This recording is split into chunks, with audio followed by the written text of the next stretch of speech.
Սեպտեմբերի 3-ին Վանաձորի քաղաքապետարանի նիստերի դահլիճում տեղի ունեցավ ամենշաբաթյա հերթական խորհրդակցությունը։ Նիստի սկզբում փոխքաղաքապետը նախ շնորհավորեց բոլորին գիտելիքի օրվա կապակցությամբ, ապա նաև հանձնարարեց սեպտեմբեր ամսվա ընթացքում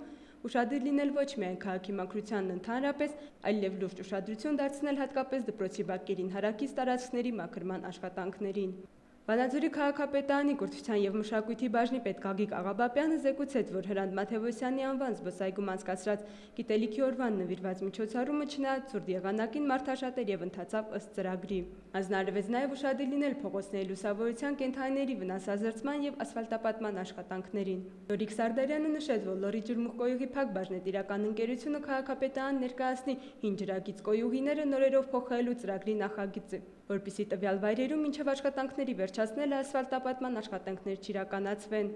Շաբաթվա ընթացքում քաղաքում ոչնչացվել են 37 թափառող կենդանի։ Ամսվա ընթացքում բյուջեի հավաքագրումն իրականացվել է 41 միլիոն դրամով։ Մարինա Անդրեասյան, Միք հեռուստաընկերություն։